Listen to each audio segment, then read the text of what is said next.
Hello dear exam comrades, প্রত্যেককে আরও একবার ওয়েলকাম আমাদের এই সেশনে। এবং তোমরা যারা হয়তো অনেক আগে থেকে ক্লাস করছো তারা জানো যে 2024 সালের একদম শুরুর দিকে, মানে ওই মার্চ এপ্রিলের দিকে আমরা ইংলিশ বুস্টার কোর্স নামে একটা ফ্রি ইউটিউবের একটা ফ্রি ইংলিশ ব্যাচ শুরু করেছিলাম। তো সেখানে মোটামুটি মোটামুটি না, 45-45টা ক্লাস অলরেডি দেওয়া আছে। ইংলিশ গ্রামারের বেসিক টু অ্যাডভান্স ওখানে যা যা তোমাদের প্রয়োজন সেগুলো কিন্তু অলরেডি দেওয়া আছে। প্রতিটা চ্যাপ্টার তার প্র্যাকটিস যেখানে যেটুকু প্রয়োজন সেটুকু করানো আছে। এইবার তাহলে বিষয় কি হচ্ছে, 2026 সালে এসে আবার কেন নতুন করে এটা এই সেম নাম সেম থাম্বনেল নিয়ে শুরু? সেটা হচ্ছে কিছু চ্যাপ্টার তোমরা জানো যারা সেই সময় ক্লাস করেছিলে। সেই সময় আমরা মূলত মূলত এসএসসি এমটিএস বা এটসেট্রা এই যে এক্সামগুলো আছে, মানে এসএসসির প্যাটার্নকে ফলো করে আমরা শুরু করেছিলাম ক্লাসগুলো। তো এখন যেটা তোমরা জানো যে আগে টিসিএস এক্সাম কন্ডাক্ট করতো, টিসিএস প্যাটার্নে প্রশ্ন হতো। এখন কি হচ্ছে, ধীরে ধীরে প্যাটার্ন পাল্টাচ্ছে, এডুকুইটি নামক যে সংস্থা এখন এক্সাম নিচ্ছে।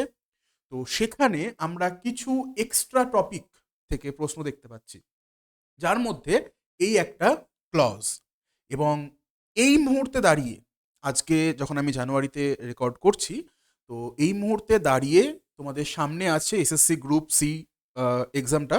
যদিও গ্রুপ ডিতে ইংলিশ থাকে না, তো এসএসসি মানে WB SSC group C exam.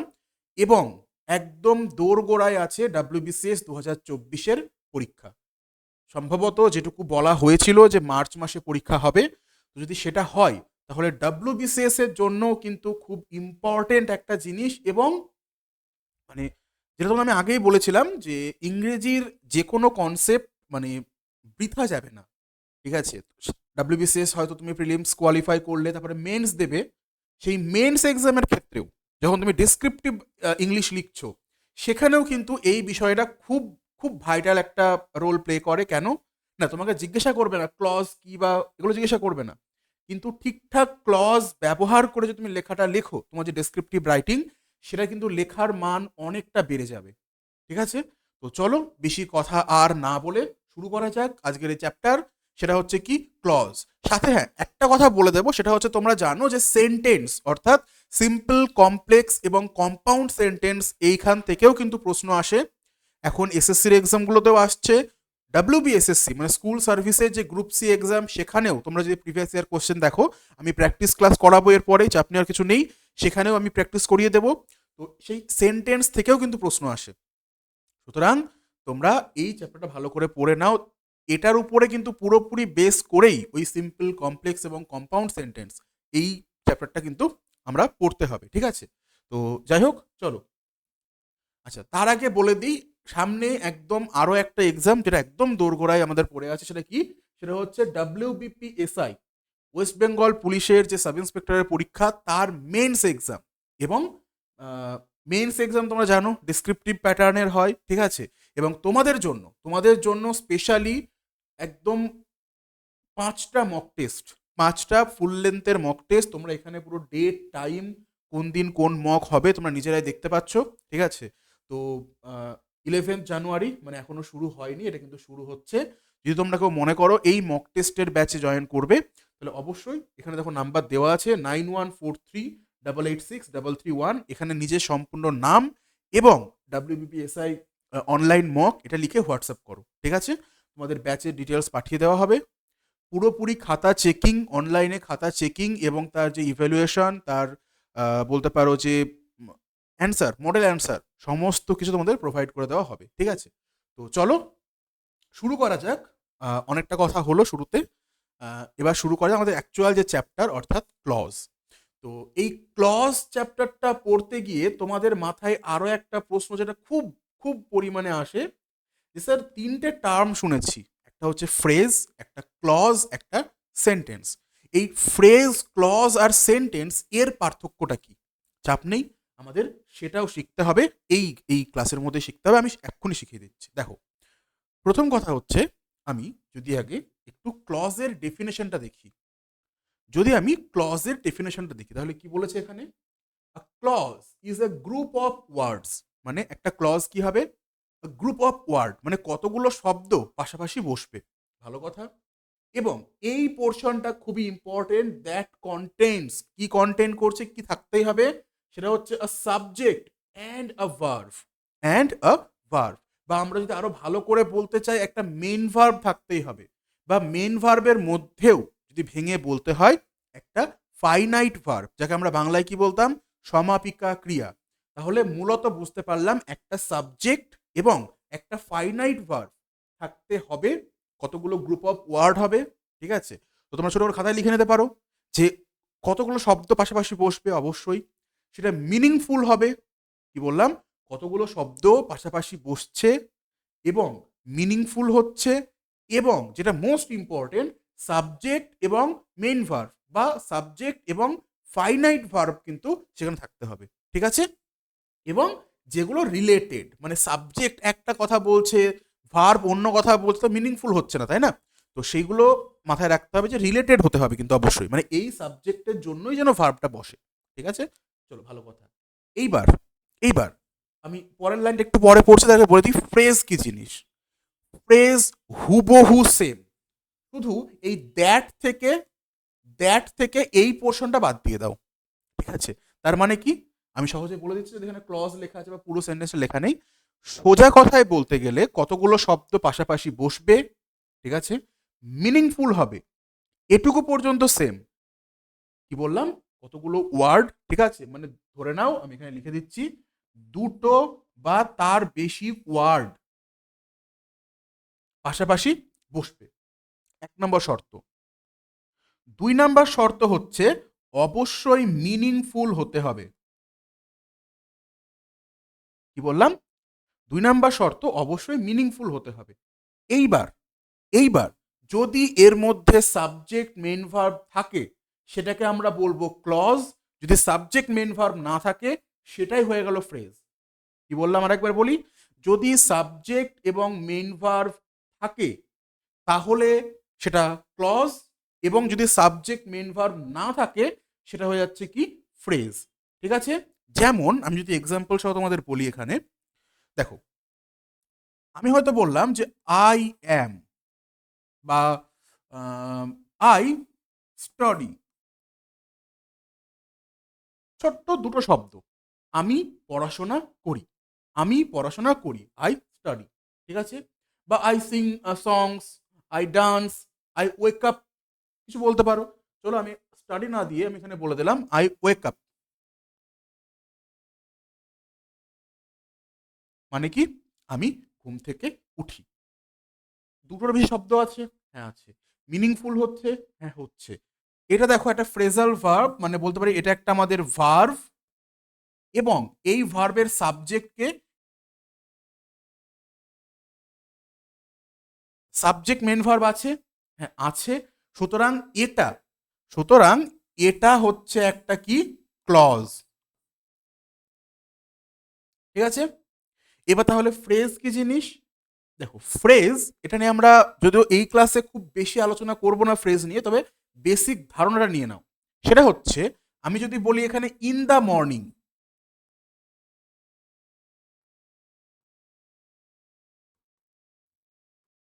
কি লিখলাম, ইন দ্য মর্নিং, এই যে পার্টটা, কতগুলো ওয়ার্ড আছে না, 3টে ওয়ার্ড আছে। কি পেলাম, 3টে, মানে দুটোর বেশি ওয়ার্ড এখানে আছে, ভালো কথা। মানে দুটো বা তার বেশি ওয়ার্ড তো আছে এখানে। সেকেন্ড, এইটুকু পোর্শন আমাকে দেখে বলো এর মধ্যে কোনো সাবজেক্ট এবং মেন ভার্ব তোমরা দেখতে পাচ্ছ কি, কোনো সাবজেক্ট এবং মেন ভার্ব কি আছে, না।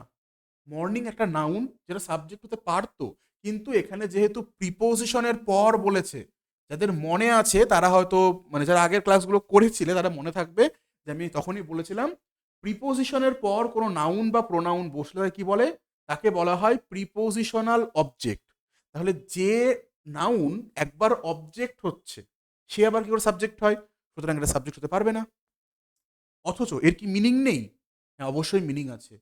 দেখো, মর্নিং, মর্নিং মানে কি, মর্নিং মানে সকাল বেলা বা সকাল, কিন্তু যখন বলছি ইন দ্য মর্নিং, তার মানে কি হচ্ছে, সকাল বেলায় বা সকালে। খুব বাংলায় বলতে গেলে খুব ছোট্ট একটা বিষয়, কিন্তু তুমি ভেবে দেখো যদি আমি এখানে এই ইন দাটা না বসাতাম, যদি এখানে ইন দা না বসাতাম, আই ওয়েক আপ মর্নিং, এটা কি মিনিংফুল হতো? না, হতো না। সুতরাং শুধুমাত্র মর্নিং নাউন, তার নিজস্ব একটা মিনিং আছে, কিন্তু যখন সেন্টেন্সে বসাতে হবে তখন কিন্তু আমি কোনোভাবেই শুধুমাত্র মর্নিং লিখে রেখে দিতে পারবো না, তাই তো? কি প্রয়োজন আমার? ইন দা, এটা কিন্তু বসাতেই হবে। এবং এই যে পুরো বিষয়টা, তাহলে বললাম 3টে ওয়ার্ড আছে, ভালো কথা। মিনিংফুল হচ্ছে, হ্যাঁ হচ্ছে।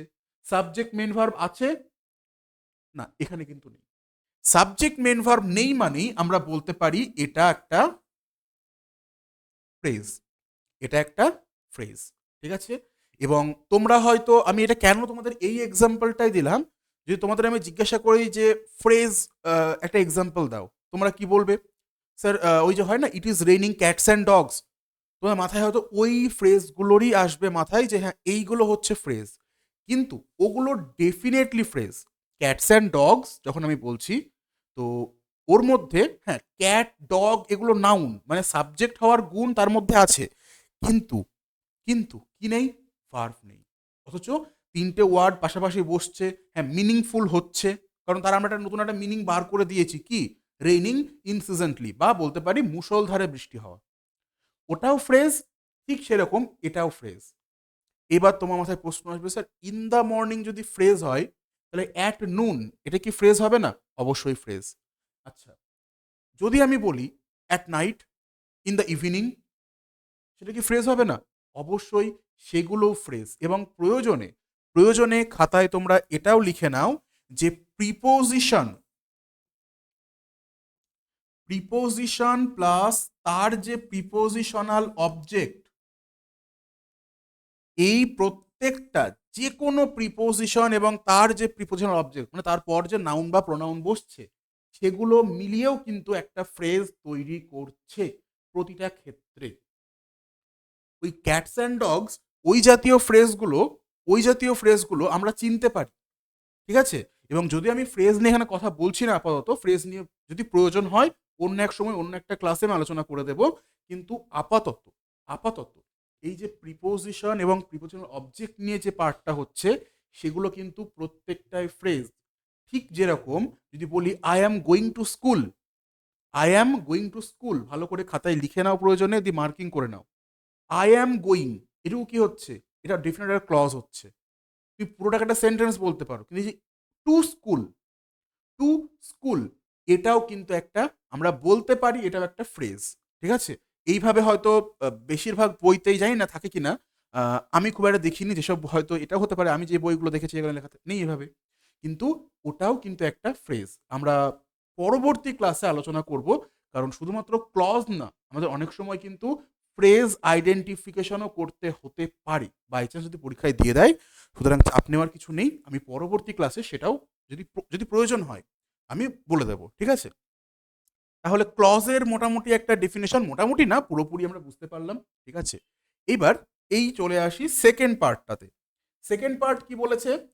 বলেছে ক্লজেস ক্যান বি ইউজড, ক্লজগুলোকে আমরা কি করতে পারি? ব্যবহার করতে পারি অ্যাজ সেন্টেন্সেস, মানে বাক্য হিসেবে, সেন্টেন্স হিসেবেও ক্লজকে ব্যবহার করতে পারি, বা বা অ্যাজ পার্টস অফ সেন্টেন্স, মানে সেন্টেন্সের অংশ হিসেবেও ব্যবহার করতে পারি। এবার এর মানে কি হলো ভাই? এর মানে তো বুঝতে পারলাম না, তাই না? একটু ওয়েট করে যাও, এটা আমি এক্সাম্পল সহ তোমাদের বুঝিয়ে দিচ্ছি অ্যাকচুয়ালি বিষয়টা কি হচ্ছে। দেখো, এখানে আমি একটু জানি না তোমাদের কি মনে হচ্ছে, ফাস্ট এগোচ্ছি নাকি স্লো এগোচ্ছি, যাই হোক, যদি তোমার মনে হয় যে স্লো এগোচ্ছি, একটু স্পিডটা বাড়িয়ে নাও, তোমাদেরও সুবিধা হবে, বেশি সময় নষ্ট হবে না, ঠিক আছে? কিন্তু একদম বেসিক থেকে পড়ানোর চেষ্টা করছি, যেন অন্তত এই একটা ক্লাসের পর, এই একটা ক্লাসের পর আর কারোর কোনো ডাউট না থাকে, ঠিক আছে? যাই হোক, চলো দেখো, প্রতিটা সেন্টেন্সকে এবার আমরা একটু ভেঙে দেখতে হবে কি আছে। এই যে পার্টিকুলার, এই যে একটা কিছু দেখতে পাচ্ছ, মোটামুটি দেখে মনে হচ্ছে, ঠিক আছে? এখানে কতগুলো ওয়ার্ড আছে? একটা, দুটো, তিনটে, মানে দুটো বা তার বেশি শব্দ কিন্তু এখানে আছে, ভালো কথা। এবার দেখে নিই মিনিংফুল হচ্ছে কিনা। আই স হিম, তোমরা গ্রামার পড়েছো, ভোকাব পড়েছো, সেখানে তোমরা জানো আই মানে আমি, স হচ্ছে সি ভার্বের পাস্ট ফর্ম, ঠিক আছে? মানে আমি দেখলাম, কাকে দেখলাম? না তাকে। তো হ্যাঁ মিনিংফুল হচ্ছে, আমি তাকে দেখলাম। ভালো কথা। ছেলেরা চাইলে এখানে হিমের পরিবর্তে হার লিখতে পারো খাতায়, ঠিক আছে? যাই হোক, এবার দেখো এখানে মেইন ভার্ব কোনটা, আমি বুঝতে পারছি, হ্যাঁ এখানে মেইন ভার্ব এটা, শুধুমাত্র ভি লিখলাম, তবে এটা মেইন ভার্ব, এবং মেইন ভার্বের মধ্যে যেটা আমরা বলি ফাইনাইট ভার্ব মানে সমাপিকা ক্রিয়া, সেটা এখানে দেওয়া আছে। ভালো কথা। আর যদি কেউ ফাইনাইট এবং নন ফাইনাইট ভার্বের পার্থক্য বুঝতে না পারো, সেটা আমি এই মুহূর্তের ক্লাসটা বড় করছি না, দেখবো অলরেডি তোমাদের ক্লাস দেওয়া আছে, জেড অ্যান্ড ইনফিনিটিভ পার্টিসিপেলের একটা ক্লাস অলরেডি দেওয়া আছে, তোমরা সেটা দেখে নিতে পারো, ঠিক আছে? ওখানে বুঝিয়ে দিয়েছি। আচ্ছা, এই ভার্ব তো এখানে আছে, এর কি সাবজেক্ট আছে? সাবজেক্টের কি করে আমরা হু দিয়ে প্রশ্ন করি, মানে কে, কে দেখলো, আমি দেখলাম, তার মানে এখানে এটা হচ্ছে আমাদের সাবজেক্ট।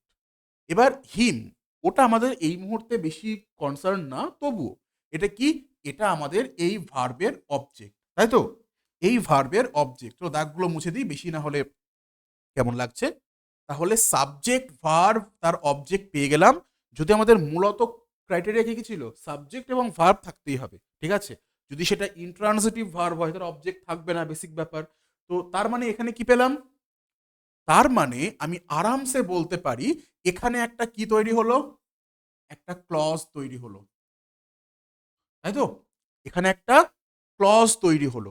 শর্তগুলো একবার দেখে নিই। ২ এর বেশি থাকতে হবে, হ্যাঁ 2 প্লাস ওয়ার্ডস এখানে আছে। মিনিংফুল হতে হবে, হ্যাঁ মিনিংফুল হয়েছে।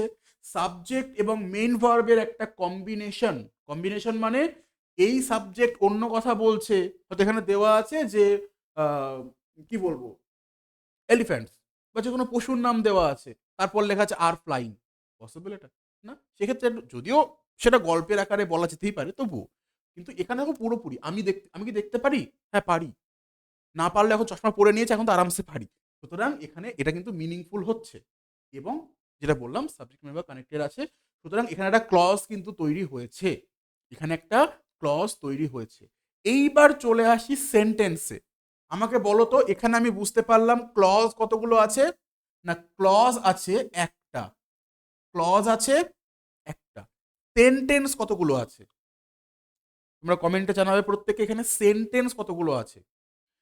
যদি ডাউট থাকে ভালো করে বুঝে নাও, এটাকে বলা হয় ফুল স্টপ, প্রত্যেকে জানো।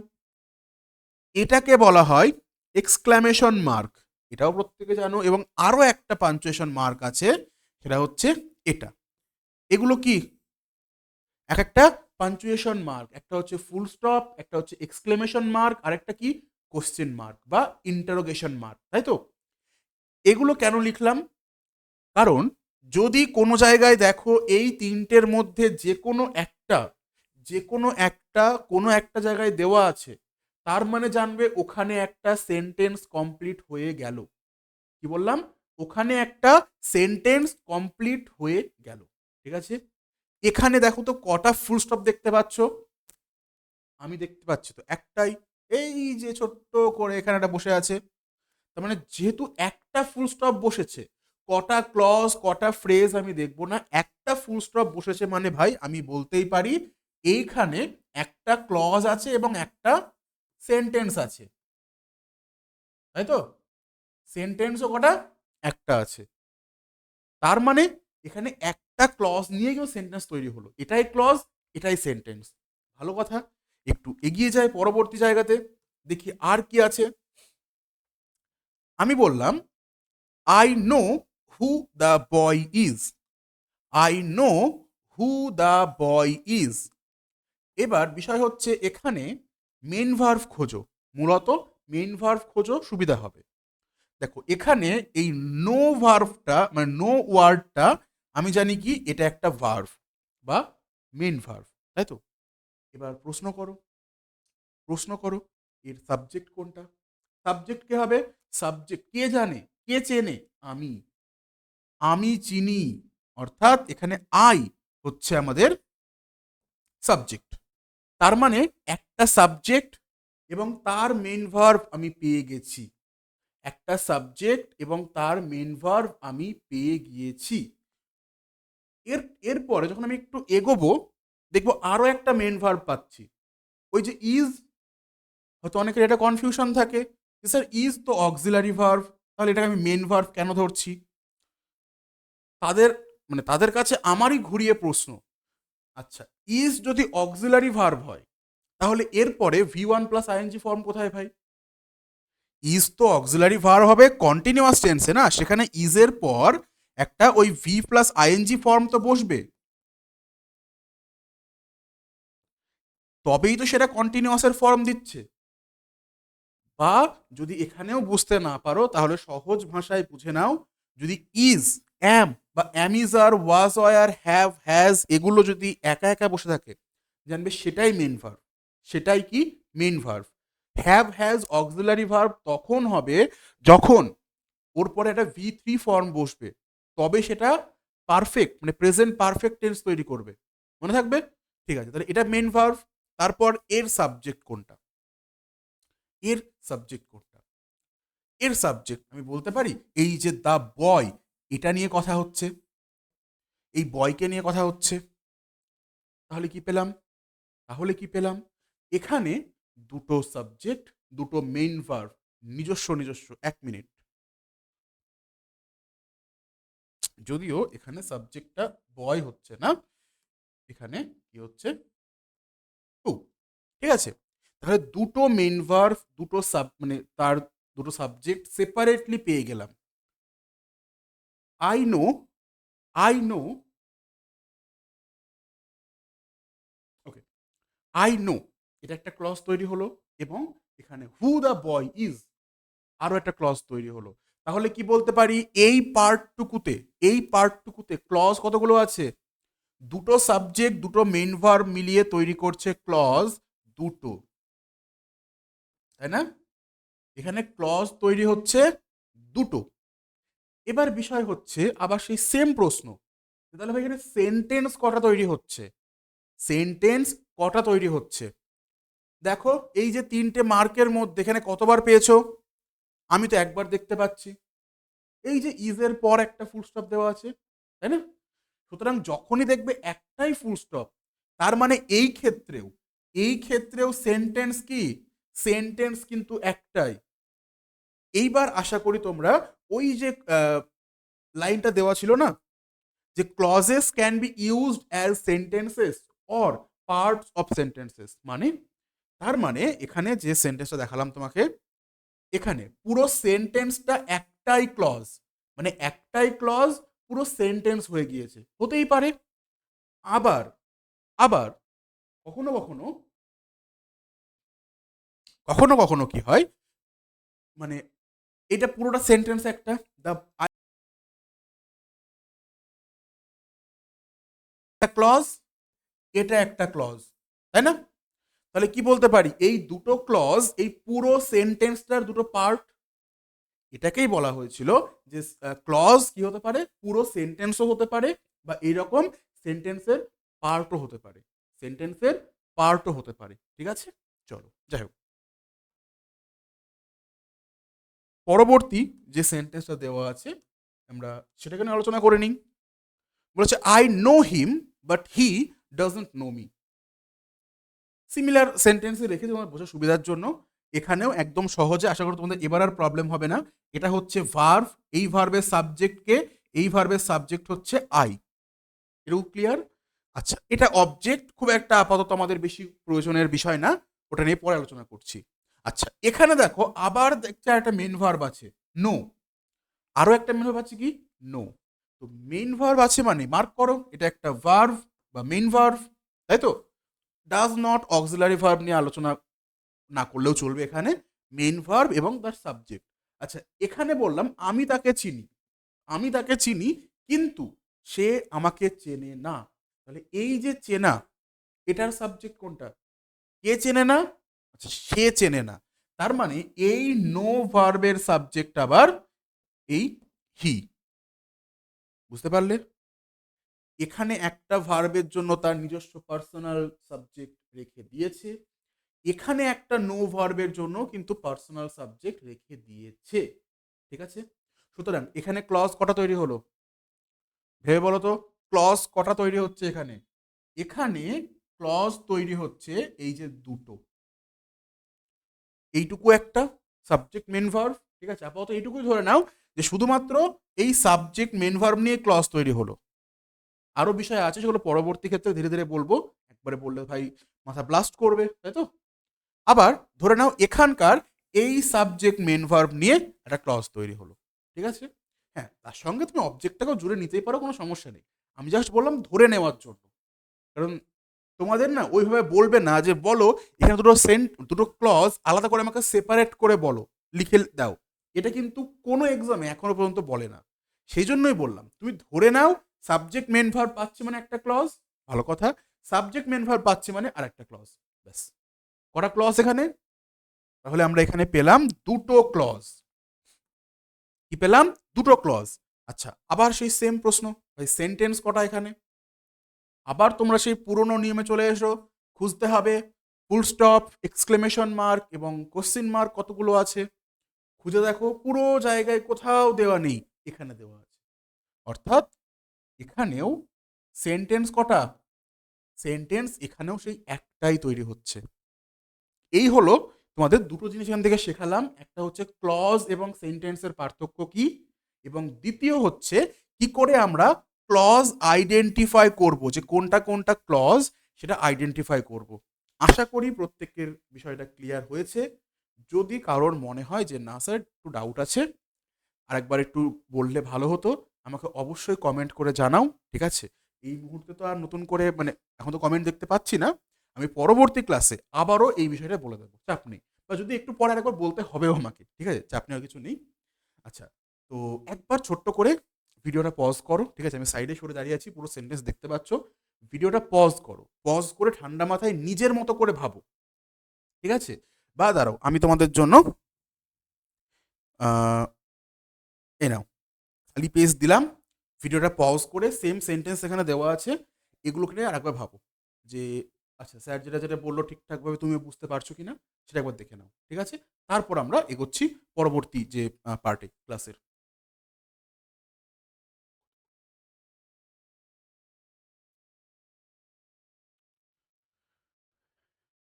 আচ্ছা, আশা করি তোমরা ভিডিওটা পজ করে নিজেরাও আরেকবার দেখে নিয়েছো, এবং আমার মনে হয় না ডাউট থাকার কথা। যদি ডাউট থাকে ভিডিওটা আরেকবার ঘুরিয়ে দেখে নাও, যে পার্টটা এটা নিয়ে বললাম। তারপরেও যদি ডাউট থাকে তখন অবশ্যই তোমরা কমেন্ট করে জানাও, তখন আমি অবশ্যই তোমাদের বলে দেবো, ঠিক আছে? তাহলে এটা গেল আমাদের ক্লজের আইডেন্টিফিকেশন, কিভাবে ক্লজ খুঁজবো বা কি করে বুঝবো কোনটুকু মিলিয়ে ক্লজ তৈরি হচ্ছে, বা এইগুলো আমরা বুঝে নিলাম, ঠিক আছে? এরপর আমরা চলে আসি যে ক্লজ কত প্রকার। এখানে তো দেখো খুঁজে নিলাম আই স হিম, ভালো কথা, এটা একটা ক্লজ, কিন্তু কোন ক্লজ? আমাদের তো আলটিমেটলি পরীক্ষায় ওটাই আসবে না। আমাদের জিজ্ঞাসা করবে না কিন্তু যে ভাই আন্ডারলাইন করে বলো কতটুকু ক্লজ, আমাদের জিজ্ঞাসা এটা আন্ডারলাইন করেই দেবে, করে দিয়ে বলবে বল এটার ভাই কোন ক্লজ এটা ব্যবহার করা হয়েছে। তো সেটাতে এগোতে হবে এবার। তার জন্য তার জন্য ক্লজের আগে যে ক্লাসিফিকেশন, ক্লজ কত প্রকার কি কি, সেগুলো একটু বুঝে নিতে হবে, তাই তো? সেগুলো একটু দেখে নিতে হবে। দেখো, তোমরা আশা করি ছোটবেলা থেকে প্রচুরবার পড়েছো এগুলো, মানে স্কুলের সিলেবাসে থাকে, অ্যাটলিস্ট এটুকুও থাকে, ঠিক আছে? তো জানো, তবু আমি বলে দিই।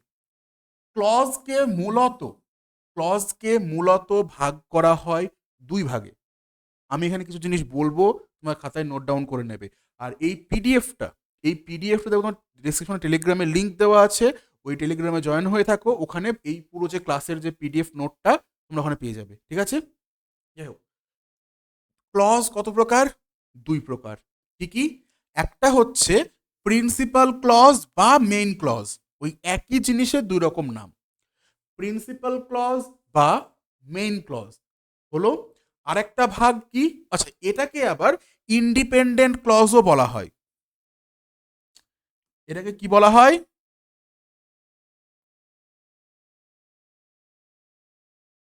ইন্ডিপেন্ডেন্ট ক্লজও বলা হয়, মানে একই ক্লজের এই তিন রকম নাম। তো এক্সামে যদি অপশনে দেখা গেলো তুমি হয়তো শুধুমাত্র প্রিন্সিপাল ক্লজ নামটা শিখে গেছো, হয়তো অপশনে মেন ক্লজ দেওয়া আছে, প্রবলেম হতে পারে। সেই জন্য আমি তিনটে নামই লিখে দিলাম এখানে। প্রিন্সিপাল ক্লজ, মেন ক্লজ বা ইন্ডিপেন্ডেন্ট ক্লজ একই জিনিস, একই জিনিস, তিনটে আলাদা আলাদা নামে ডাকা হয়, ঠিক আছে? আচ্ছা, আর আরেকটা ভাগ কি? সেটা হচ্ছে ডিপেন্ডেন্ট ক্লজ বা subordinate clause, subordinate clause, dependent clause বা সাবঅর্ডিনেট ক্লজ। এবার যদি আপাতত আপাতত তুমি এখানে এই এই দুটো নাম একটু ভালো করে পড়ো। কোন দুটো নাম? একটা হচ্ছে ইন্ডিপেন্ডেন্ট ক্লজ এবং এদিকে একটা আছে ডিপেন্ডেন্ট ক্লজ। ঠিক আছে, একটা হচ্ছে স্বাধীন ক্লজ, একটা হচ্ছে পরাধীন ক্লজ। মানে পরাধীন বলতে এটা ওই রকম না যে সে ইংরেজ এসে শাসন করছে, মানে ক্লজের উপরে এসে তারা জোর জুলুম খাটাচ্ছে, সেটা একদমই না। কিন্তু আশা করি বুঝতে পারছো, কিছুটা হলো মাথায় ঢুকছে বা পুরনো জিনিস মনে পড়ছে, তাই তো? এইবার খাতা পেন প্রত্যেকে রেডি রাখো, যেটা বলছি সেটা লিখে নাও। পাতি বাংলায় বলছি যেন কারোর বুঝতে সমস্যা না হয়। সেটা হচ্ছে ইন্ডিপেন্ডেন্ট ক্লজ। যেগুলো ইন্ডিপেন্ডেন্ট ক্লজ, সেগুলো সেই ক্লজগুলো নিজেরাই সেন্টেন্স আকারে বসতে পারে। ঠিক আছে? বা ঘুরিয়ে বললে, যদি আমি দেখি একটা সেন্টেন্সে একটাই ক্লজ আছে, তাহলে সেটা কোন ক্লজ বুঝবো? সেটা কিন্তু আমাদের অবশ্যই ইন্ডিপেন্ডেন্ট ক্লজ। মনে থাকবে? মানে সে স্বাধীনভাবে বসতে পারে, স্বাধীনভাবে বসতে পারি একটা সেন্টেন্স আকারে। ঠিক আছে? অন্যদিকে যখন ডিপেন্ডেন্ট ক্লজ বলছি, একটা ডিপেন্ডেন্ট ক্লজ কিন্তু কোনো সময়, ডিপেন্ডেন্ট ক্লজ কিন্তু কোনো সময় একা একা বসতে পারে না। কি দরকার তার জন্য? তার জন্য কোনো না কোনো একটা ইন্ডিপেন্ডেন্ট ক্লজ তার লাগবেই, তার সঙ্গে বসবে। এটুকু ক্লিয়ার? আরো একবার বলে দিচ্ছি, ইন্ডিপেন্ডেন্ট ক্লজ একা একাই কারোর সাহায্য ছাড়া পুরো সেন্টেন্স বানাতে পারে। অন্যদিকে ডিপেন্ডেন্ট ক্লজ কিন্তু একা একা পুরো সেন্টেন্স তৈরি করতে পারে না, সে কোনো না কোনো মানে ইন্ডিপেন্ডেন্ট ক্লজের সাথে বসে সেন্টেন্স তৈরি করবে। ঠিক আছে? তার মানে আমরা এটুকু বুঝতে পারি যে ডিপেন্ডেন্ট ক্লজ সেন্টেন্স দুরকম হতে পারে, তাই তো? সেটা হচ্ছে একটা ইন্ডিপেন্ডেন্ট ক্লজ, এ একটা সেন্টেন্স বানিয়ে ফেলতে পারে, এ একটা সেন্টেন্স বানিয়ে ফেলতে পারে। অন্যদিকে একটা ইন্ডিপেন্ডেন্ট ক্লজ প্লাস একটা ডিপেন্ডেন্ট ক্লজ, এটা মিলিয়েও সেন্টেন্স হতে পারে। তাহলে কি বুঝলাম? সেন্টেন্স তৈরি করার জন্য এটা এরকম হোক বা এরকম হোক, এছাড়াও আরো হতে পারে, এছাড়াও আরো হতে পারে, কোনো চাপ নেওয়ার কিছু নেই। কিন্তু যেটা মোটামুটি বুঝলাম যে অ্যাটলিস্ট অ্যাটলিস্ট কোনো সেন্টেন্স তৈরি করার জন্য একটা তো ভাই ইন্ডিপেন্ডেন্ট মেইন বা প্রিন্সিপাল ক্লজ লাগবেই লাগবে। আর ডিপেন্ডেন্ট ক্লজ থাকলে থাকলো, না থাকলে না থাকলো। ঠিক আছে? বেসিক্যালি এক্সট্রা মিনিং দেওয়ার জন্য ডিপেন্ডেন্ট ক্লজগুলো নেওয়া হয়। আমি সেটা তোমাদের বুঝিয়ে বলে দিচ্ছি, চাপ নেওয়ার কিছু নেই, দেখে নাও। সেম সেন্টেন্স যেটা একটু আগে তোমরা ওই ক্লজ আইডেন্টিফাই করলে, আমি দেখো সেই সেন্টেন্সগুলো এখানে রাখলাম। I saw him, I saw him. আমাকে বলো তো, ও আরো একটা জিনিস, সেটা হচ্ছে দুটো ইন্ডিপেন্ডেন্ট ক্লজ মিলিয়েও কিন্তু সেন্টেন্স তৈরি করতে পারি। ঠিক আছে? দুটো ইন্ডিপেন্ডেন্ট ক্লজ মিলিয়েও সেন্টেন্স তৈরি করতে পারি, এতে কোনো সমস্যার কিছু নেই। তার মানে আমি একটা জিনিসই বুঝলাম, একমাত্র একমাত্র ডিপেন্ডেন্ট ক্লজ একা বসতে পারে না, বা দুটো ডিপেন্ডেন্ট ক্লজ মিলিয়েও কিন্তু সেন্টেন্স তৈরি হবে না। ঠিক আছে?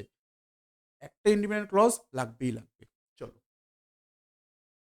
এখানে দেখে নেই কি বলেছে।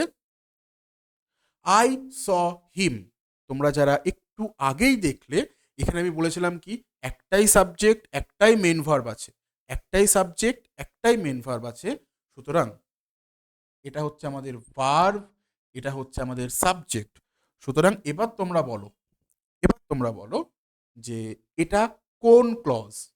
আপাতত শুধু ওইটুকুই, ইন্ডিপেন্ডেন্ট নাকি ডিপেন্ডেন্ট, মেইন ক্লজ নাকি সাবঅর্ডিনেট ক্লজ? তোমরা প্রত্যেকে বুঝতে পারছো এটা কিন্তু ডেফিনেটলি, ডেফিনেটলি যখনই একটাই সেন্টেন্সের মধ্যে একটাই ক্লজ, সেটা ইন্ডিপেন্ডেন্ট ক্লজ হতে বাধ্য, সেটা ইন্ডিপেন্ডেন্ট ক্লজ হতে বাধ্য। ঠিক আছে? তারপর তারপর এখানে গিয়ে তোমাদের একটু কনফিউশন হয়তো তৈরি হতে পারে, তবে চাপ নেওয়ার কিছু নেই, আমি পরবর্তী পার্টে এটা যদি আমি এক্ষুনি ক্লিয়ার করতে যাই তোমাদের চাপ বেশি হবে, ঠিক আছে? তো আপাতত আমি জাস্ট বুঝিয়ে দিচ্ছি। দেখো, I know, I know who the boy is, I know who the boy is. আমরা একটু আগে কি দেখলাম? এটা একটা ক্লজ এবং এটা একটা ক্লজ। তাহলে যখনই দুটো ক্লজ পেয়ে গেছি, যখনই দুটো ক্লজ পেয়ে গেছি, তার মানে আমি বুঝতে পারছি এর মধ্যে একটা ক্লজ তো ইন্ডিপেন্ডেন্ট হবে। একটা ক্লজ কি হবে? ইন্ডিপেন্ডেন্ট হবে। আর একটা ক্লজ ইন্ডিপেন্ডেন্টও হতে পারে, ডিপেন্ডেন্টও হতে পারে, তাই তো? এবার এখানে আমাকে বুঝতে হবে যে কোনটা ইন্ডিপেন্ডেন্ট ক্লজ, কোনটা ডিপেন্ডেন্ট ক্লজ। এই একই নাম বারবার উচ্চারণ করে আমারই কেমন লাগছে। যাই হোক, কিছু করার নেই, নাম তো এই দুটোই, ঠিক আছে? তো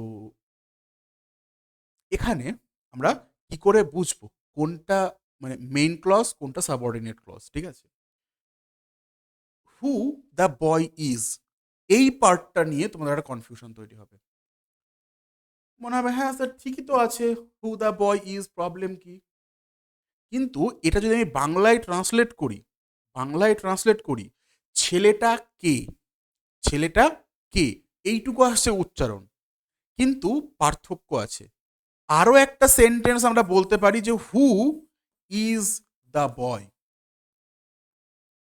এবং সেই ক্ষেত্রে লাস্টে কোশ্চেন মার্ক হবে, যেহেতু ইজটাকে আমি একদম শেষ থেকে এখানে নিয়ে চলে এসেছি, সেই ক্ষেত্রে লাস্টে একটা কি করতে হবে? কোশ্চেন মার্ক বসাতে হবে।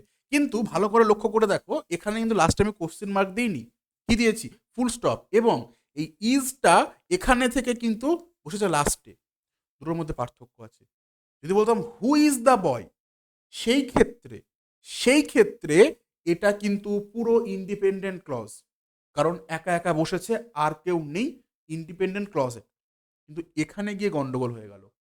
আসলে এবার চলে আসি মেইন ক্লজ আর ইন্ডিপেন্ডেন্ট ক্লজ বা সাবঅর্ডিনেট ক্লজের মধ্যে অ্যাকচুয়াল যে ফান্ডামেন্টাল ডিফারেন্সটা কি।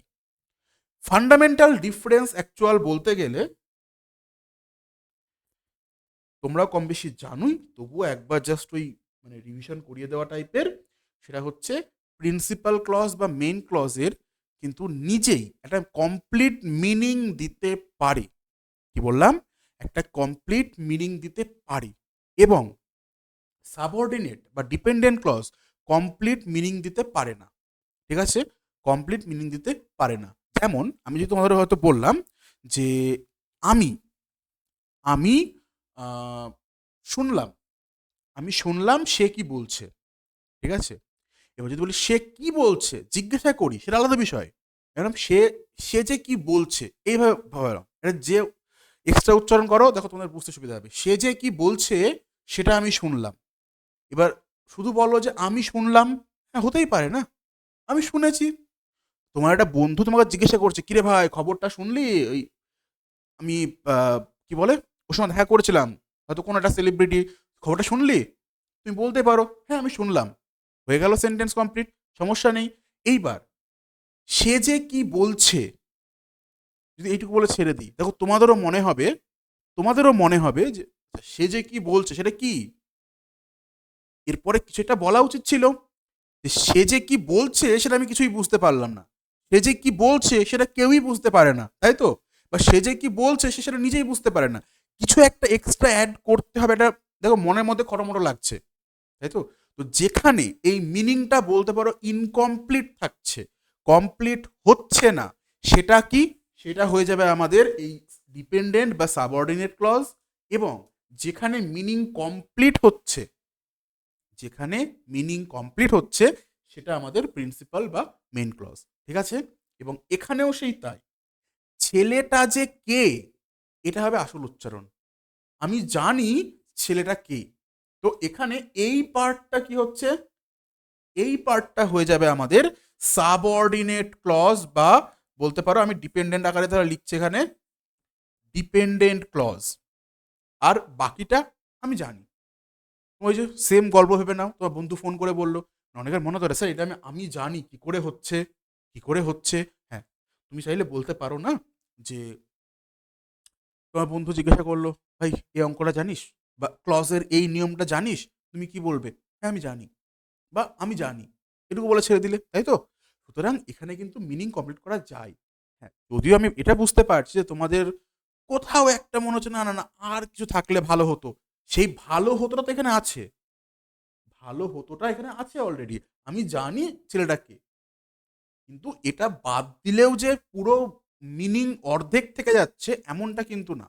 সুতরাং আমি বলতে পারি এটা হচ্ছে আমাদের একটা কি ইন্ডিপেন্ডেন্ট ক্লজ। হলো? তাহলে এটা ইন্ডিপেন্ডেন্ট বা মেইন ক্লজ, এটা হচ্ছে ডিপেন্ডেন্ট বা সাবঅর্ডিনেট ক্লজ। ঠিক আছে? এবং আমি তোমাদের বললাম না একটু পরে আরো একটা বিষয় নিয়ে আলোচনা করব, চাপ নেই। একটু পরে আরো একটা বিষয় নিয়ে আলোচনা করব, তখন দেখবে তোমাদের পুরো কনসেপ্টটা ক্লিয়ার হবে। এই কনসেপ্টটা। ঠিক আছে? চলো পরবর্তী এগিয়ে যাই। আছে পরবর্তী সেন্টেন্স। দেখো আই নো হিম। আমি তোমাদের বলেছিলাম কি এই পোরশনটা একটা ক্লজ। এই পোরশনটা একটা ক্লজ। ভালো কথা। আবার এই পোরশনটা আরো একটা ক্লজ। আমি তাকে চিনি। খুব ভালো কথা। সে আমাকে চেনে না। আরো ভালো কথা।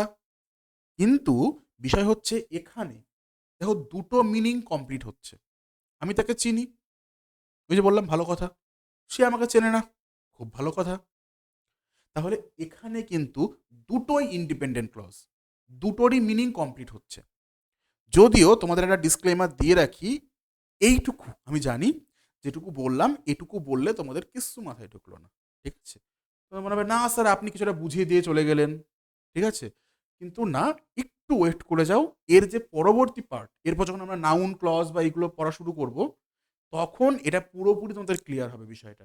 ঠিক আছে? যে কখন কোনটাকে আমরা ইন্ডিপেন্ডেন্ট ক্লজ বলবো, কখন ডিপেন্ডেন্ট ক্লজ বলবো। ঠিক আছে? আপাতত তাহলে কি বুঝলাম? এখানে দেখো দুটোরই মিনিং ঠিকঠাকভাবে ফুলফিল হচ্ছে, মানে মিনিংটা কমপ্লিট হচ্ছে। সুতরাং আমি বলতে পারি যে এটাও একটা ইন্ডিপেন্ডেন্ট ক্লজ, এটাও একটা ইন্ডিপেন্ডেন্ট ক্লজ। হলো? মাইক ঠিক আছে? ঠিক আছে। চলো। তাহলে এইবার আরেকটু এগিয়ে যাই। এবং যদি তোমাদের মনে হয় দেখো একটু জটিল চ্যাপ্টার, কঠিন না, আমি মোটেও বলছি না যে চ্যাপ্টারটা কঠিন, তবে একটু জটিল। জটিল মানে কি একটু ট্রিকি। ঠিক আছে? এবং আমাদের ব্রেন তো বেশি ট্রিক্স খেলতে গেলে একটু গন্ডগোল হয়ে যায় অনেক সময়। তো যদি তোমার মনে হয় ভিডিওটা পজ করো, 2-5 মিনিটের ব্রেক নাও, শীতকালের সময় চা কফি কিছু একটা খেয়ে নাও। ঠিক আছে? তারপর প্রয়োজনে ভিডিওটা আবার শুরু করতে পারো, বা যদি মনে হয় যে না এখনো স্যার মাথা হ্যাং করেনি, আপনি গল্পের ছলেই বুঝিয়ে ভালো করে বুঝিয়ে দিচ্ছেন, তাহলে কন্টিনিউ করো, কোনো সমস্যা নেই। তো আপাতত তাহলে আমরা কতদূর বুঝলাম? একটা হচ্ছে ক্লজ আইডেন্টিফিকেশন করা শিখলাম, হলো। তারপর ক্লজের যে ক্লাসিফিকেশন, অর্থাৎ ডিপেন্ডেন্ট এবং ডিপেন্ডেন্ট এবং ইন্ডিপেন্ডেন্ট ক্লজ, সেগুলো বুঝলাম। এগুলো কোন কাজে লাগে, খাই না গায়ে মাখে, সেটা বুঝে নিলাম। ভালো কথা। এবং সেটা আমরা সেন্টেন্সের মধ্যেও মোটামুটি মোটামুটি এটা বুঝতে পারলাম। দেখো, মোটামুটি কেন বলছি? কারণ সত্যি কথা বলছি, যেটুকু তোমাদের পড়ালাম এক্ষুনি, যেটুকু এক্ষুনি পড়ালাম, যদি এইটুকু আমি আমার যখন প্রথম ক্লজ শিখছিলাম যদি তখন পড়তে যেতাম না, এটুকুতে আমি বুঝতে পারতাম না। সত্যি বলছি, এটুকুতে আমি বুঝতে পারতাম না। সুতরাং চাপ নিও না, তোমাদেরও আমি এইটুকু পড়িয়ে ছেড়ে দিচ্ছি না। এরপরে আরো বাকি আছে। ঠিক আছে? এরপরে আরো বাকি আছে। সেটার জন্য একটু ওয়েট করো। পরপর পরপর আমি আসছি। দেখো, আগের বার আমরা কি করলাম? ক্লজকে মেইনলি দুটো ভাগে ভাগ করেছিলাম। কি ছিল? এই যে প্রিন্সিপাল বা মেইন ক্লজ, বা এটাকেই বলেছিলাম ইন্ডিপেন্ডেন্ট ক্লজ, এটাকে কি বলেছিলাম? ডিপেন্ডেন্ট বা সাবঅর্ডিনেট ক্লজ। ঠিক আছে? এবার মনে রাখবে প্রিন্সিপাল ক্লজের আর কোনো ক্লাসিফিকেশন আমরা করি না। প্রিন্সিপাল ক্লজের আর কোনো ক্লাসিফিকেশন করি না বা হয় না। কিন্তু ডিপেন্ডেন্ট ক্লজ, ডিপেন্ডেন্ট ক্লজ আবার 3 রকম হয়। কি কি? একটা হচ্ছে নাউন ক্লজ, একটা হচ্ছে অ্যাডজেক্টিভ ক্লজ, বা অনেকে এটাকে অ্যাডজেক্টিভাল এরকম বলে, তবে শুনতে একটু কেমন লাগে বলে অ্যাডজেক্টিভ ক্লজ। এবং এদিকে আসে কি অ্যাডভার্ব ক্লজ বা অ্যাডভার্বিয়াল ক্লজ। ওখানে আবার যেরকম অ্যাডভার্বিয়াল ক্লজ শুনতে বেশি ভালো লাগে। তো যে কারণে আমি যেটা বলি সেটা হচ্ছে noun clause, adjective clause, adverbial clause. ঠিক আছে? তবে এটাকে ওই যে অ্যাডজেক্টিভাল বা এরকম বললেও খুব একটা সমস্যা হয় না। ওটাকেও অ্যাডভার্ব ক্লজ বললেও সমস্যা খুব একটা হয় না। ঠিক আছে? আমাকে এটুকু বলো বুঝতে পারলে কিনা আপাতত, ঠিক আছে, যে ক্লজ প্রথমে দুই প্রকার, ইন্ডিপেন্ডেন্ট এবং ডিপেন্ডেন্ট। ভালো কথা। ইন্ডিপেন্ডেন্টের কোনো ক্লাসিফিকেশন হয় না, এবং ডিপেন্ডেন্ট ক্লজকে আমরা তিন ভাগে ভাগ করি। মূলত কি করি? তিন ভাগে ভাগ করি। আরেকটা নাম আছে, সেটা আমি একটু পরে জানাচ্ছি, ঠিক আছে। Relative clause. তোমরা অলরেডি রিলেটিভ ক্লজ মানে এটা পড়া হয়ে গেলে শিখে নিজে বুঝতে পারবে, জাস্ট একটু হিন্ট দিয়ে দেবো। তাহলে সেই সাবঅর্ডিনেট ক্লজের তিনটে ভাগ কি কি? একটা হচ্ছে নাউন ক্লজ, একটা হচ্ছে অ্যাডজেক্টিভ ক্লজ, এবং আরেকটা কি? আরেকটা হচ্ছে অ্যাডভার্বিয়াল ক্লজ, ঠিক আছে। তো আমাকে একটু কমেন্টে তোমরা জানিয়ে দিও যে এতদূর পর্যন্ত এই যে তিনটে ক্লাসিফিকেশন যখন করলাম সাবঅর্ডিনেট ক্লজের, ততদূর পর্যন্ত তোমরা মোটামুটি বুঝতে পারলে কিনা, ঠিক আছে।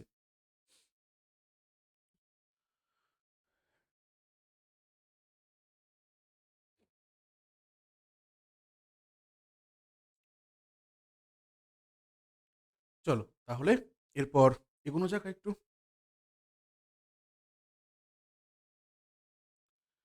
এই যে আমরা বললাম যে সাবঅর্ডিনেট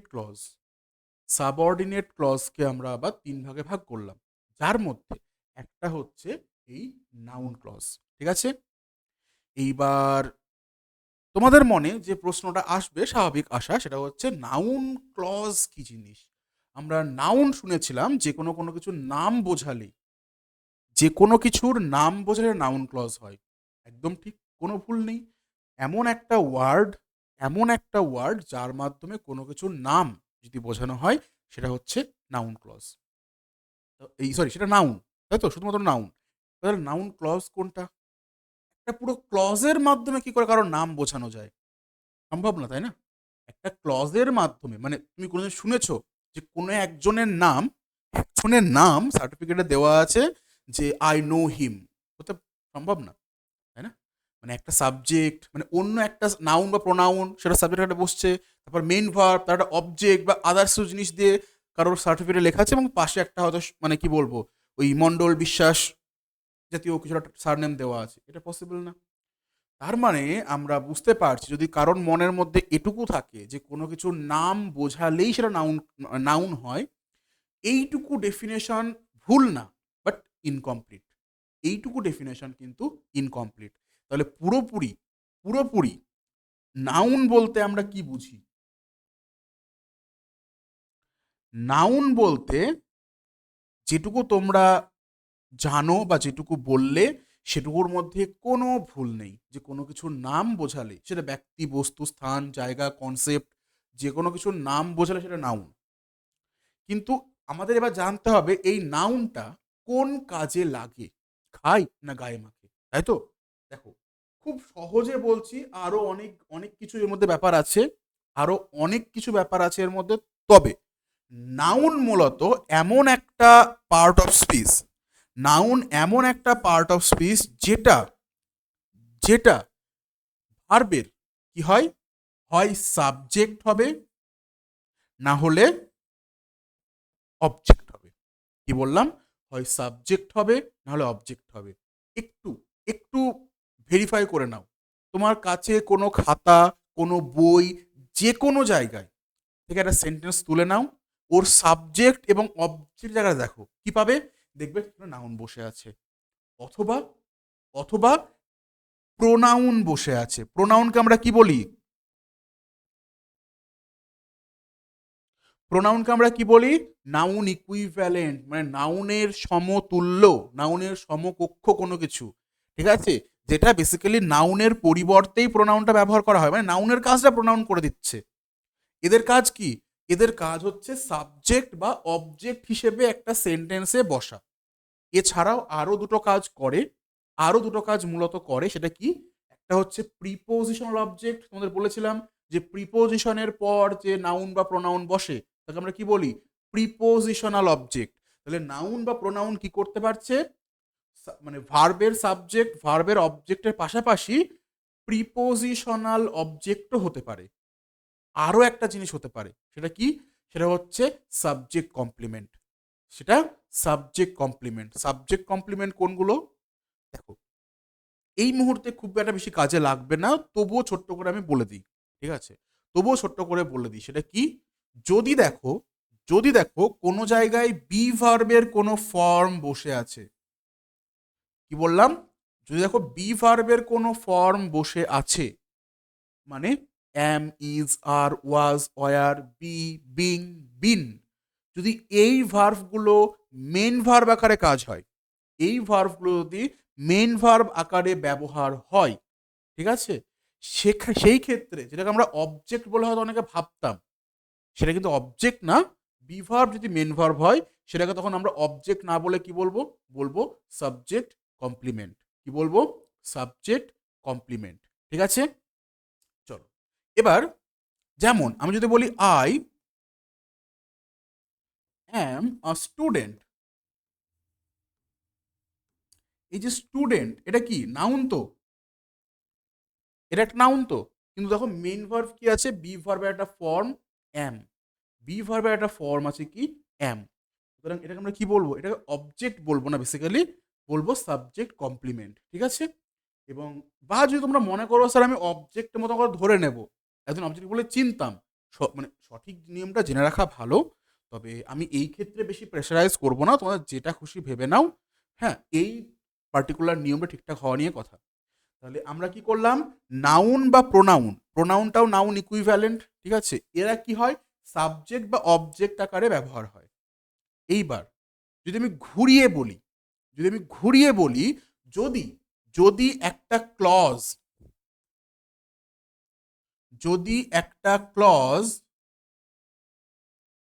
কি করে? এই সাবজেক্ট বা অবজেক্ট হওয়ার কাজটা করে ফেলে বাই এনি চান্স, ঠিক আছে, যদি একটা ক্লজের মাধ্যমে এই সাবজেক্ট বা অবজেক্ট হওয়ার কাজটা করিয়ে দেওয়া যায়, তখন সেটাকে আমরা কি বলবো? দেখো, সাবজেক্ট অবজেক্ট কি বললাম আরেকবার বলে দিচ্ছি, মূলত নাউনের কাজ, সেই কাজটা প্রোনাউন করতে পারে। যেরকম এখানে সাবজেক্ট আছে আই, আই অ্যাম আ বয়, তো আই তো প্রোনাউন। তার মানে যেই দেখলাম নাউনের কাজ প্রোনাউন করতে পারছে, তখন কি বললাম? প্রোনাউন হচ্ছে নাউনের ইকুইভ্যালেন্ট, নাউনের সমতুল্য, নাউনের মতো করেই কাজ করে, এবং যে কারণে দেখো নাউন শব্দটার মধ্যে আছে, নাউন শব্দটাও আছে। ঠিক সেরকম যদি এই মানে সাবজেক্ট এবং অবজেক্ট হওয়ার কাজটা কোনো একটা ক্লজ করে ফেলে, কোনো একটা ক্লজ সেই কাজটা করে ফেলে, তখন তাকে কি বলবো? তখনই তাকে আমরা বলবো এই নাউন ক্লজ। ঠিক আছে, তখন তাকে আমরা বলবো নাউন ক্লজ। মনে থাকবে? চলো, ভেরি গুড। এবার দেখো ওটাই দেওয়া আছে, ডেফিনেশনেও সেটাই দেওয়া আছে, আর dependent clause that functions as a noun in a sentence, মানে এমন একটা ক্লজ যেটা নাউনের মতো করে কাজ করে। আর নাউনের মতো করে কাজ করা মানে এই যে বলে দিলাম সাবজেক্ট বা অবজেক্ট হওয়া মূলত। ঠিক আছে, তাহলে সেটা কি বলবো? Noun clause. খুব খুব ইম্পর্টেন্ট পার্ট এই পোর্শনটা, কারণ এখান থেকেই তোমাদের মেইনলি এক্সামে প্রশ্ন আসবে। একটা পার্ট আন্ডারলাইন করে দেবে, তিনটে বা চারটে অপশন দিয়ে দেবে, একটা হচ্ছে নাউন ক্লজ, একটা হচ্ছে অ্যাডজেক্টিভ ক্লজ, একটা হচ্ছে অ্যাডভার্বিয়াল ক্লজ, আর ফোর্থে অন্য একটা কোনো একটা অপশন দিয়ে দেবে। ঠিক আছে, হয়তো মেইন ক্লজ হতে পারে বা রিলেটিভ ক্লজ এরম, বা হয়তো অনেক সময় কি হয় ভুলভাল নামও দিয়ে দেয়, উল্টো কোনো ক্লজ, কনজাংশন ক্লজ, যেটা এক্সিস্টই করে না। ঠিক আছে, তো উল্টো তো উত্তর হবেই না, কিন্তু তোমাদের কি করতে হবে? এই নাউন ক্লজটা চিনতে হবে। তো চলো সেই কাজটা করে নিই আমরা একটু। দেখো, এখানে এখানে একটা সেন্টেন্স দিয়ে রেখেছে, কি বলেছে? How the thief entered the house is a mystery. কিভাবে চোরটা বাড়িতে প্রবেশ করলো, কিভাবে চোরটা বাড়িতে আসলো, সেটা কি? সেটা হচ্ছে একটা মিস্ট্রি। খুব ভালো কথা।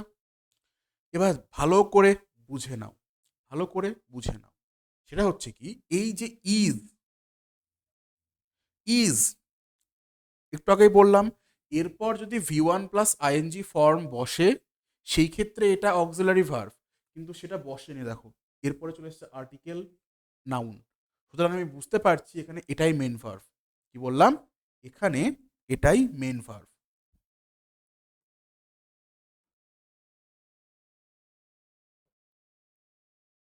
ভালো কথা, যেটা একটু আগে বলছিলাম, এটাকে আমরা অবজেক্ট বলবো না, বলবো সাবজেক্ট কমপ্লিমেন্ট। ঠিক আছে, যাই হোক, এটা এই মুহূর্তে আমার কনসার্ন না, বা তোমাদেরও মাথা ঘামিয়ে লাভ নেই।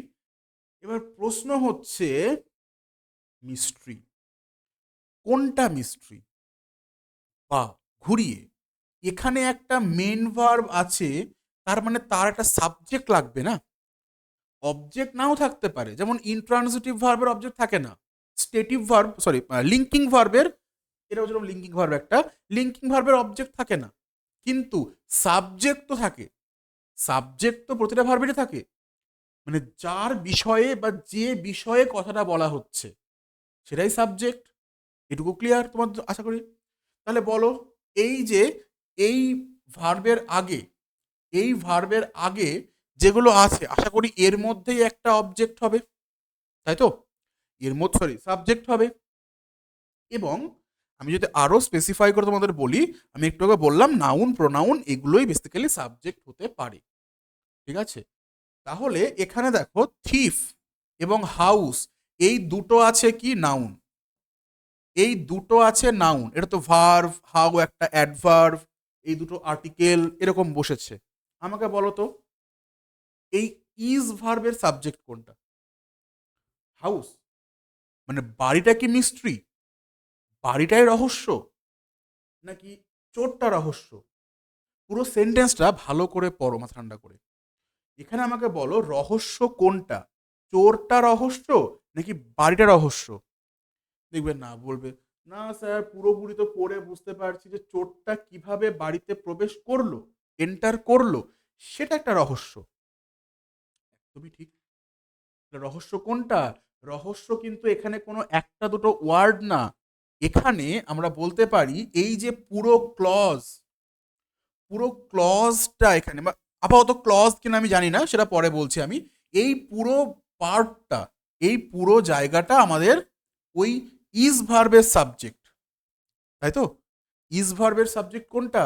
এই পুরো পার্ট। তো যদি পুরো পার্টটা সাবজেক্ট হয়, এটা আমি মুছে দিচ্ছি আপাতত, তাহলে আমি বললাম এটা হচ্ছে সাবজেক্ট। সাবজেক্ট। এবার মনে করো সাবজেক্ট হিসেবে কে কাজ করে বলেছিলাম?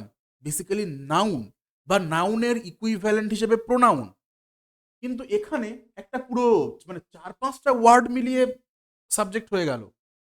এবার নাউন বা প্রোনাউন তো একটাই শব্দ হয়, বা মানুষের ক্ষেত্রে হলে নাম সারনেম এগুলো মিলিয়ে 2-3 শব্দ হবে, কিন্তু এখানে কি নাম সারনেম মানে ফার্স্ট নেম সেকেন্ড মানে মিডল নেম থার্ড নেম এরকম কিছু আছে? সেটা তো হচ্ছে না। তাহলে তো কিছু গন্ডগোল হচ্ছে। চলো সেই গন্ডগোলটা এবার টেস্ট করা যাক।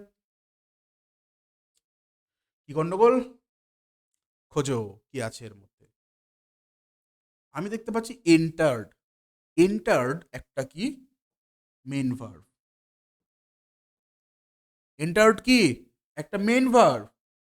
এর সাবজেক্ট কে? এর সাবজেক্ট আমরা বলতে পারি এই যে দ্য থিফ। আচ্ছা, সাবজেক্ট এবং মেন ভার্ব কোথায় থাকে? বা সাবজেক্ট এবং মেন ভার্ব যেখানে থাকে সেটাকেই সেটাকেই আমরা একটা ক্লজ বলি না? আমরা সেটাকে তো একটা ক্লজ বলি। তাহলে এটা প্রথমত সাবজেক্টের কাজ করছে, এই ভার্বটার মানে নাউনের কাজ করছে। সাবজেক্ট মানেই কি, মানেই আমরা বলতে পারি কোনো একটা নাউনের কাজ করছে। আবার ভালো করে দেখলাম এর মধ্যে আরো একটা ভার্ব এবং তার সাবজেক্ট আছে, তার মানে কি, তার মানে এটা একটা ক্লজও তৈরি করছে। তাহলে নাউন এবং ক্লজ, আশা করি উত্তরটা তোমরা পেয়ে গেছো। তাহলে যদি এই পার্টটা আন্ডারলাইন করে দিয়ে দেয়, তোমাদের এইটুকু ভাবতে হবে যে এটা একটা ক্লজ কিনা। হ্যাঁ ক্লজ হচ্ছে, সাবজেক্ট মেন ভার্ব আছে, ভালো কথা। দ্বিতীয়ত, দ্বিতীয়ত আর কি ভাবতে হবে? আর যেটা ভাবতে হবে সেটা হচ্ছে যে এই ক্লজটা কিভাবে ব্যবহার হচ্ছে। তখন দেখবে এখানে একটা ইজ একটা ভার্ব আছে, তার সাবজেক্ট আকারে এই পুরো মিনিংটা বোঝাচ্ছে, তার সাবজেক্ট আকারে পুরো এই মিনিংটা বোঝাচ্ছে। সুতরাং এটা নাউনেরও কাজ করছে, সাবজেক্ট মানে নাউনের কাজ করছে, অর্থাৎ এটা একটা নাউন ক্লজ, অর্থাৎ এটা একটা নাউন ক্লজ। ঠিক আছে? তো আপাতত আজকে এই ক্লাসটাকে আমি আর লম্বা করব না, ঠিক আছে? এখনো অনেক কিছু বাকি আছে, তোমরা আশা করি সেটা জানো। এই যে অবজেক্ট আকারেও বসতে পারে নাউন ক্লজ, সেটা আমি তোমাদের পরবর্তী ক্লাসে দেখিয়ে দেবো, ঠিক আছে? অ্যাডজেক্টিভ ক্লজের ডেফিনেশন সেটা কিভাবে খুঁজে বার করবো সেটা দেখতে হবে। এরপরে অ্যাডভার্বিয়াল ক্লজ আছে, ঠিক আছে? অ্যাডভার্বিয়াল ক্লজ কীভাবে আইডেন্টিফাই করব, কীভাবে বুঝবো সেটা আছে। এরপরে প্র্যাকটিস করব সেটা একটা পার্ট আছে, ঠিক আছে? তো এটা করতে গেলে আরও অনেকটা সময় লেগে যাবে। তো আপাতত আজকের ক্লাসে আমি এইটুকুই রেখে দিচ্ছি, এবং এর একটাই কারণ, তোমরা কমেন্ট করে জানাবে, প্রত্যেকে কমেন্ট করে জানাবে যে যেটুকু পড়ালাম সেইটুকু তোমরা বুঝতে পারলে কি না। তাহলে আমি কি করতে পারবো, আমি সেই কমেন্টগুলো দেখতে পারবো, দেখে পরবর্তী ক্লাসে হয়তো সেগুলো একটু বুঝে দিতে পারলাম, ঠিক আছে? তো আজকের তাহলে ক্লাসটা এইটুকুই রাখছি, এবং লাস্টে সবাইকে আরও একবার বলে দিই, এই যে ক্লাসগুলো চলছে এটা যে কোনো এক্সামের জন্য, যদি কোনো জায়গায় তোমাদের অবজেক্টিভ বা ডেসক্রিপটিভ যে কোনো রকমের ইংলিশ থাকে, তোমার সেই সব এক্সামের জন্যই কাজে লাগবে। কোনো চাপ নেওয়ার কিছু নেই, যে কোনো দেখতে পারো। এবং আশা করি এই ইউটিউবে বা বাংলার অন্তত ইউটিউবে এরকম এতটা গুছিয়ে, ঠিক আছে, ডিটেলস সহকারে ক্লাস তোমরা পাবে না। পেলে খুবই ভালো কথা, কারণ তোমাদের আলটিমেটলি তোমাদের শেখা এবং চাকরি পাওয়াটা বড় কথা, ঠিক আছে? তবে যদি মনে হয় যে না, এখানে একটু হলেও আমি এক্সট্রা পাচ্ছি, ঠিক আছে, পুরো পেইড ব্যাচের মতো গুছিয়ে সব কিছু আমি এখানে পাচ্ছি, ভালো করে বুঝিয়ে পাচ্ছি, তাহলে কি করবে, একটু তোমাদের যারা বন্ধু যারা আছে, যারা হয়তো সামনে এসএসসি গ্রুপ সি বা গ্রুপ ডি এক্সামগুলো দেবে, এসএসসি এমটিএস বা ডাব্লিউবিসিএস এর মতো এক্সামগুলো দেবে, তাদের কাছে ভিডিওটা একটু শেয়ার করে দিও, প্রত্যেকে সাবস্ক্রাইব করে দাও, ঠিক আছে? এবং লাস্ট যেটা, যদি কেউ মনে করো ডাব্লিউবিপিএসআই মেন্স তোমার সামনে আছে, সেই ক্ষেত্রে অবশ্যই তোমরা এই নাম্বারে যোগাযোগ করে নাও। 5টা কমপ্লিট মক টেস্ট, তার মডেল অ্যান্সার এবং খাতা চেকিং পুরো অনলাইনে এগুলো কিন্তু করা হবে, একদম ডেট এবং টাইম ওয়াইজ মক টেস্ট নেওয়া হবে, ঠিক আছে? হোয়াটসঅ্যাপ গ্রুপের মাধ্যমে তোমরা খাতা জমা দেবে, সেগুলো আবার চেক করে সেই হোয়াটসঅ্যাপ গ্রুপে ফেরত দেওয়া হবে, ঠিক আছে? তো চলো, প্রত্যেককে অল দ্য বেস্ট, এবং তাহলে দেখা হচ্ছে আবার পরবর্তী ক্লাসে, ঠিক আছে? All the best.